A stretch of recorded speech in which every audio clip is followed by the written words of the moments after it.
Book of Heaven, Volume 8, Part 5. September 5th, 1908. As the creature changes, she feels the different effects of the presence of God. I was speaking with the confessor, and he was saying, "How terrible it shall be to see God indignant. This is so true that on the day of judgment, the wicked shall say, 'Mountains, bury us, destroy us, that we may not see the face of God indignant.'" And as I was saying, in God there cannot be indignation, but rather it is according to the state of the soul. If she is good, the divine presence, his qualities, his attributes, attract her whole self within God, and she is consumed with a desire to immerse herself completely in God. If she is bad, his presence crushes her, drives her away from him, and in seeing herself rejected and not feeling within her any seed of love toward a God so holy, so beautiful, while she is so ugly and bad, the soul would rather get rid of his presence, if possible even by destroying herself. So in God there is no mutation, but rather we experience different effects according to how we are.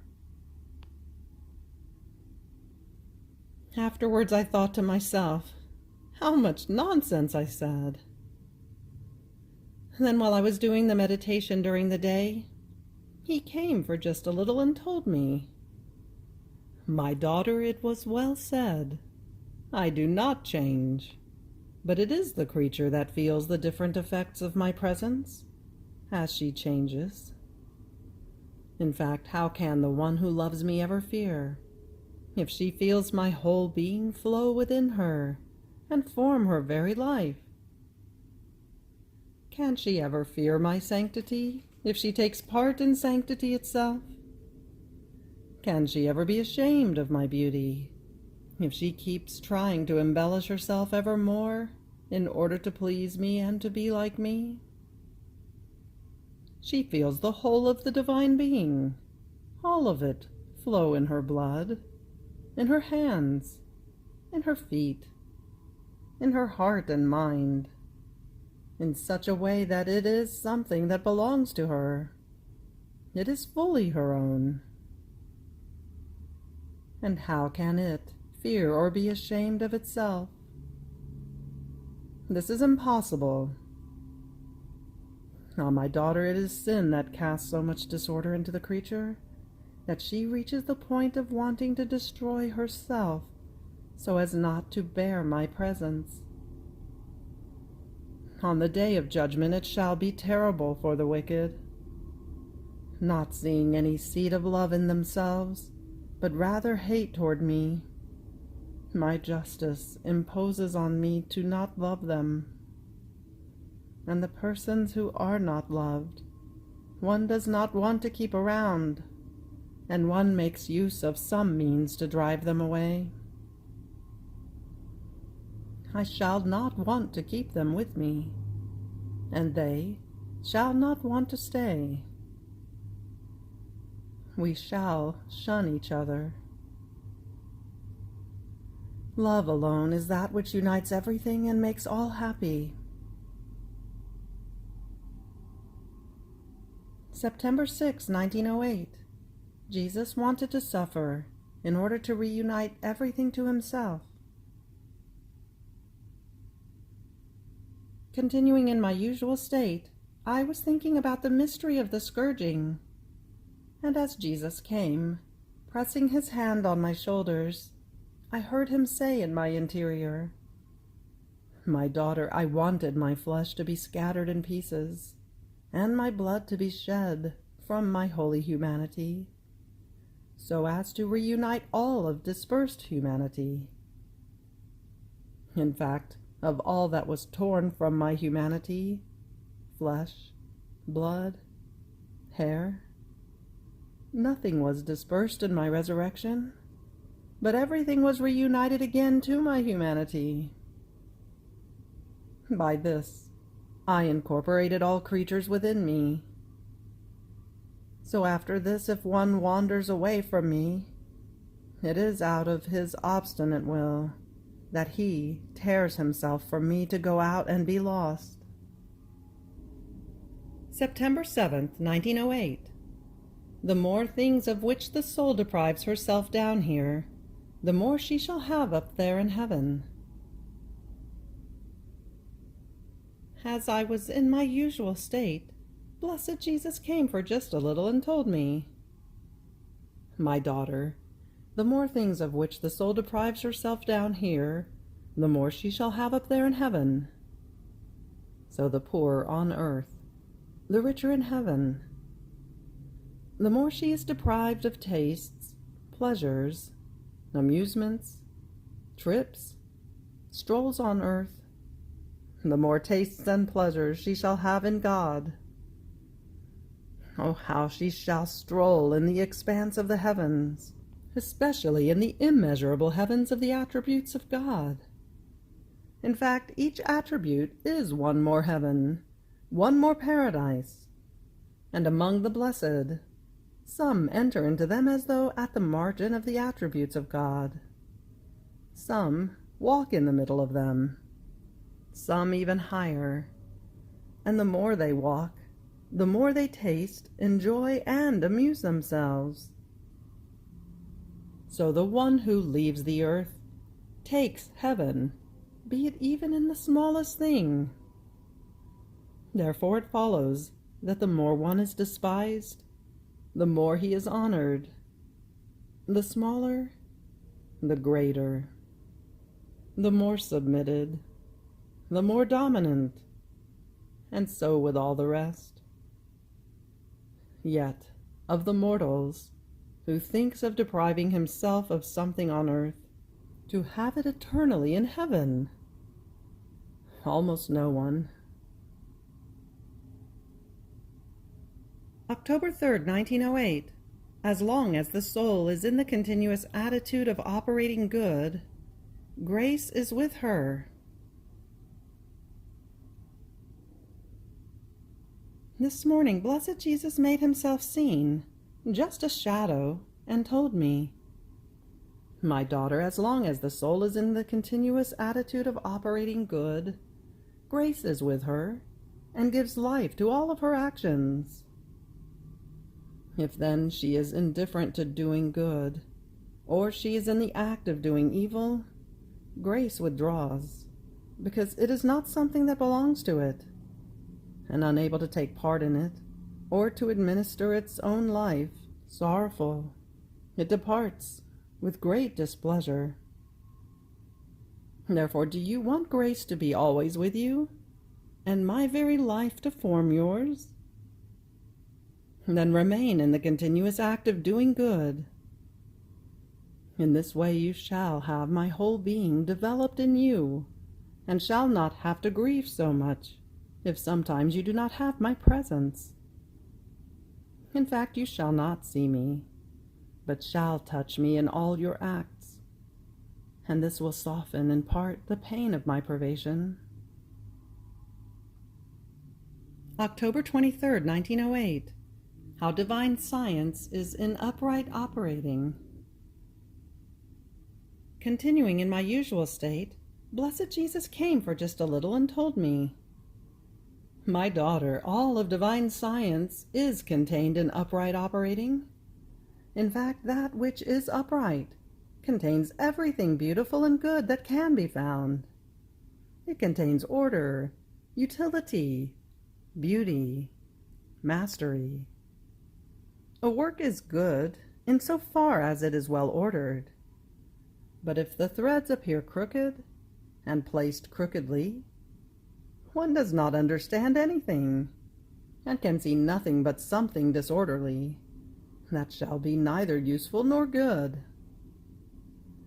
This is why, from the greatest to the smallest things I have made, they all appear orderly, and all of them serve a useful purpose, because the font from which they came was my upright operating.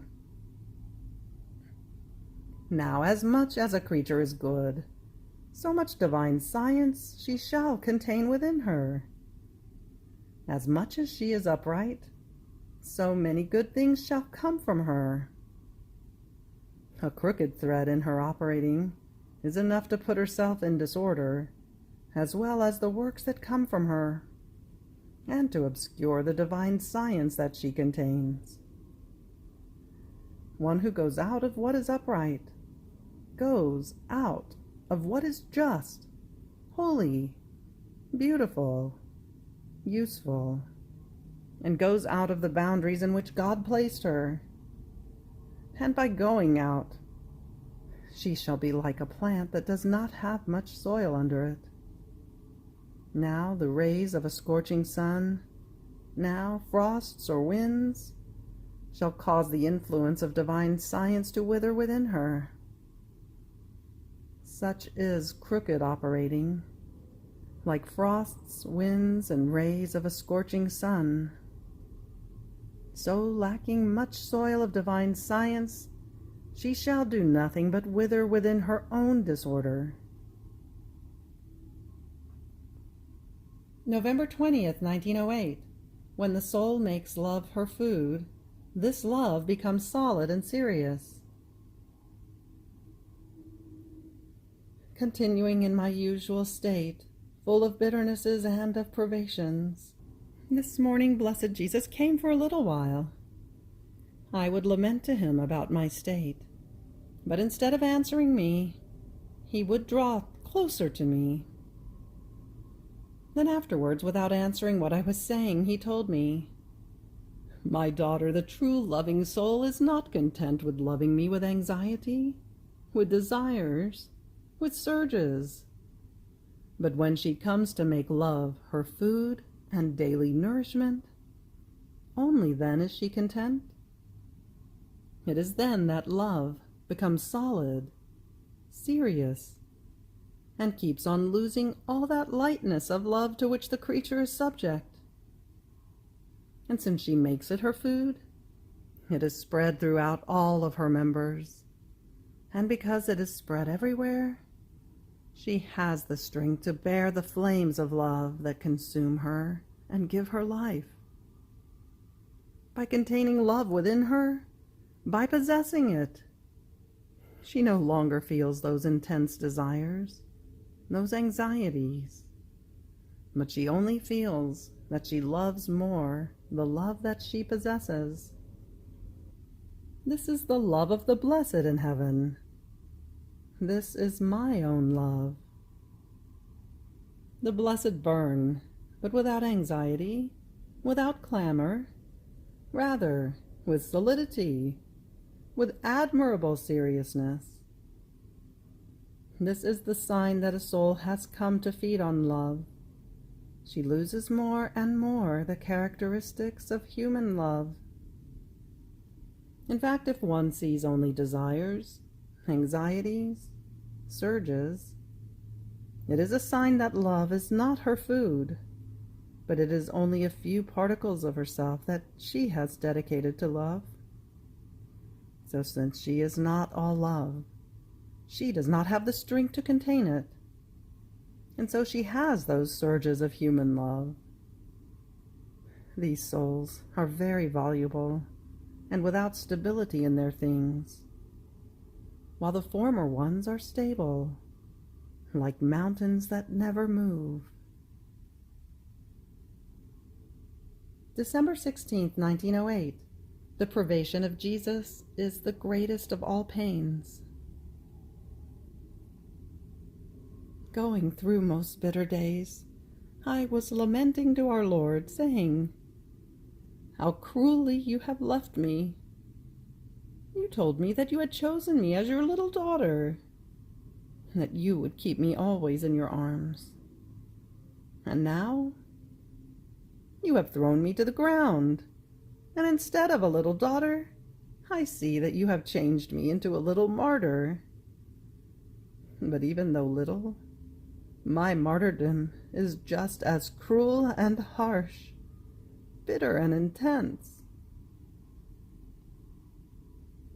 While I was saying this, he moved in my interior and told me, "My daughter, you are mistaken. My will is not to make you a little martyr, but a great martyr.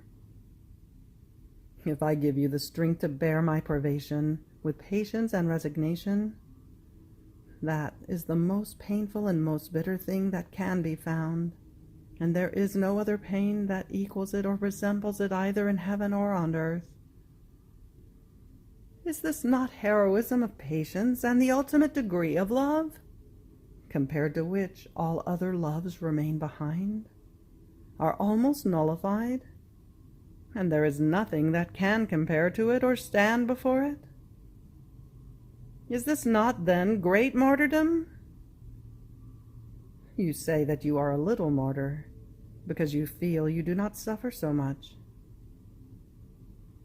It is not that you do not suffer, but it is the martyrdom of my privation that absorbs your other pains, making them even disappear. In fact, in thinking that you are without me, you neither bother about nor pay attention to your other sufferings, and by not paying attention to them, you reach the point of not feeling their weight. Therefore you say you do not suffer. And then I have not thrown you to the ground. Rather, I keep you more than ever clasped in my arms. Even more, I tell you that if to Paul I gave my efficacious grace at the beginning of his conversion, to you I give it almost continually. And this is the sign of it, that you continue in your interior everything that you used to do when I was with you almost continually, doing what now you seem to do by yourself. You're feeling all immersed in me and bound to me, always thinking of me even though you do not see me.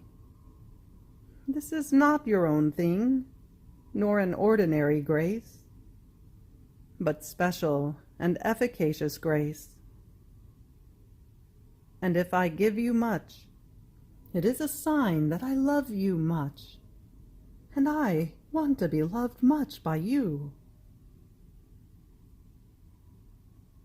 December 25th, 1908. How to make Jesus be born and grow in your hearts. Finding myself in my usual state, I was longing for little baby Jesus, and after many hardships, he made himself seen in my interior as a little baby, and told me, "My daughter, the best way to make me be born in one's own heart is to empty oneself of everything, because in finding empty space, I can place all my goods in it. And only then can I remain in it forever, if there is room to be able to carry all that belongs to me, all that is my own." A person who went to live in the house of someone else could be called happy only if he found empty space in which to be able to put all of his belongings. Otherwise, he would be unhappy. So I am. The second thing in order to make me be born and to increase my happiness is that everything the soul contains, both internal and external, everything must be done for me. Everything must serve to honor me, to execute my orders. If only one thing, one thought, one word is not for me, I feel unhappy. And while I should be the master, they make me a slave. Can I tolerate all this? The third one is heroic love, magnified love, love of sacrifice. These three loves make my happiness grow in a marvelous way, because they render the soul capable of works that are superior to her strengths, as she does them with my strength alone. They shall expand her, by making not only her, but also others love me. And she shall reach the point of enduring anything, even death, in order to triumph in everything and be able to say to me, I have nothing else. Everything is only love for you. In this way she shall not only make me be born, but shall make me grow, and shall form a beautiful paradise in her heart. As he was saying this, I looked at him, and from little, in one instant he became big, in such a way that I remained completely filled with him. Then everything disappeared. December 27th, 1908. What passed between baby Jesus and his sweet mamma when she would feed him from her breast. The I love you of the creature is requited by the I love you of the Creator. I was meditating on when the Queen Mamma would give her milk to baby Jesus. I was saying to myself, what must have passed between the Most Holy Mamma and little Jesus in this act?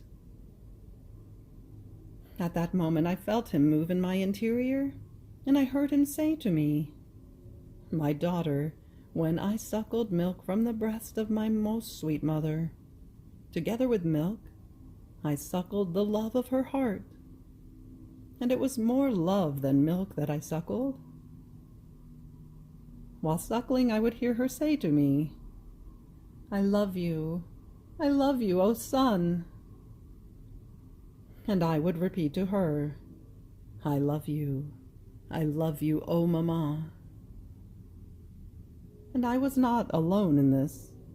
At my I love you, the Father, the Holy Spirit, and the whole of creation, the angels, the saints, the stars, the sun, the drops of water, the plants, the flowers, the grain of sand, all of the elements, would run after my I love you and repeat, we love you, O Mother of our God, in the love of our Creator.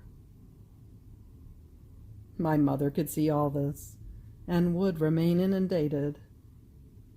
She could find not even a tiny space in which she would not hear me say that I loved her. Her love would remain behind and almost alone, and she would repeat, I love you, I love you. But she could never match me, because the love of a creature has its limits, its time, while my love is uncreated, unending, eternal. The same happens to any soul when she says to me, I love you. I too repeat to her, I love you. And with me is the whole creation, loving her in my love. Oh, if creatures comprehended what good and honor they procure for themselves, even by just saying to me, I love you, this alone would be enough. A God beside them, who honoring them replies, I love you too. December 28th, 1908. Earthquakes in Sicily and Calabria.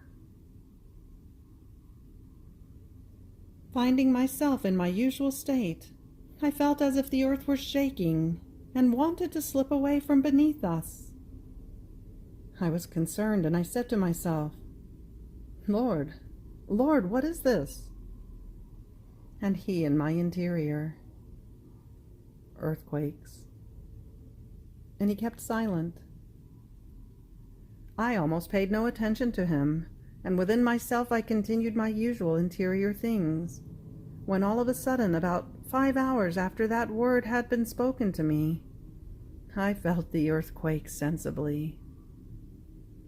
As soon as I felt it cease, I found myself outside of myself. Almost confused, I could see harrowing things. But this sight was immediately removed from me, and I found myself inside a church. A young man, clothed in white, came from the altar. I believe he was our Lord, but I cannot tell with certainty. And drawing near me, with an imposing look, he told me, "Come." I shrugged my shoulders without getting up, and calculating within me that at that hour he was scourging and destroying, I said, "Lord, you want to take me now?" almost refusing his invitation. And the young man threw himself into my arms, and in my interior I heard him say, "Come, O daughter, that I may end it with the world. I shall destroy a great part of it, with earthquakes, with waters, and with wars." After this I found myself inside myself. December 30th, 1908. The infancy of Jesus, to divinize the infancy of all. I was meditating on the mystery of his infancy, and I said to myself, "My baby, to how many pains you wanted to subject yourself! It was not enough for you to come as an adult. You wanted to come as a baby, and suffer from the swaddling clothes, from silence, from the immobility of your little humanity, of your feet, of your hands. Why all this?" While I was saying this, he moved in my interior and told me, "My daughter, my works are perfect. I wanted to come as a little infant in order to divinize all the sacrifices and all the little actions of infancy. So until children begin to commit sins, everything remains absorbed in my childhood and divinized by me. When sin then begins, separation begins between me and the creature, a separation that is sorrowful for me and mournful for them. And how can this be, if babies do not have reason and are not capable of deserving?" And he, "First, because I give merit by my grace. Second, because it is not out of their will that they do not want to deserve, but because such is the state of infancy disposed by me. Besides, a gardener who has planted a plant is not only honored, but he also picks the fruit of it, even though the plant does not have reason. The same for an artisan who makes a statue, and for many other things. Sin alone is that which destroys everything and separates the creature from me. But everything else, even the most trivial action, comes to the creatures from me, and to me it returns, with the mark of the honor of my creation." You have reached the end of the Book of Heaven, Volume 8, Part 5. Fiat.